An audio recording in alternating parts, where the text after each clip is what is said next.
Harian ng Berbanya ay may dalawang mayamang prinsipe at reyna.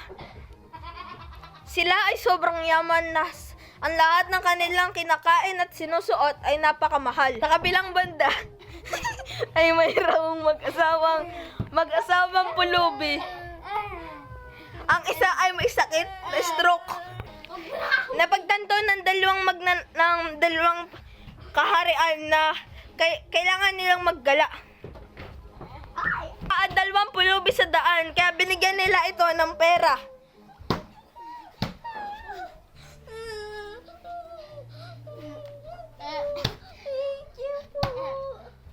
Nagpasalamat ang 20 pulubi dahil binigyan sila ng pera ng prinsipe at hari. Si Isabel ay bibili ng pagkain. At biglang may dumating na magdadakaw at ninakaw ang mga pera. Dumating na ang superhero si Mang Kengfeng. Siya ay isang albularyo mula sa Sierra Madre at nag-ensayo ng 10 taon. Pinunggaban ni Mang Kengfeng ang magnanakaw at pinagpapalo. Nabugbog ang magdadakaw at nalaman ng gang leader na nabugbog ang tauhan niya, kaya ang sabi niya naman ay Maghihiganti ako. Ipaghihiganti ko si Keng Keng. habang natutulog si Prinsipe Denden, Sinaksak ko siya. sinaksak ng gang leader si King Denden. Pati si Lala. Pati ka muna.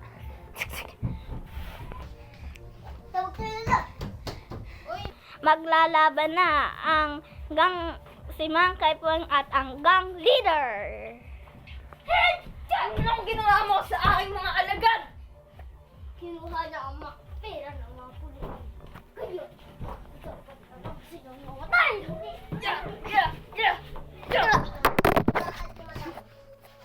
Dali, wala ang basag.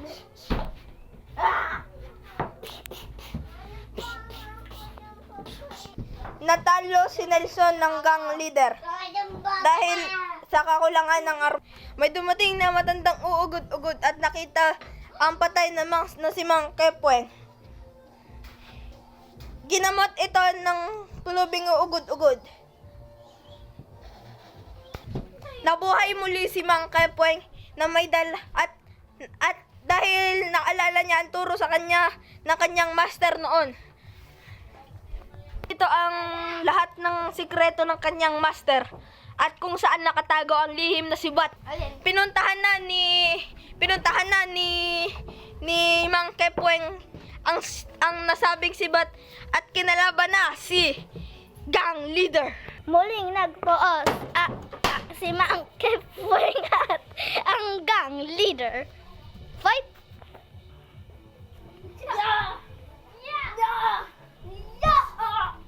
Kahit ang mga barikin dito matama sa kanya.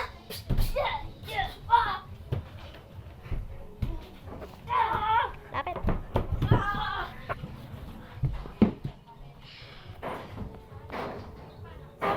Sorry na. Sa wakas, dumatay ka na din, gang leader. Hindi na walang mamamatay dito sa aking mga pamilya! The end.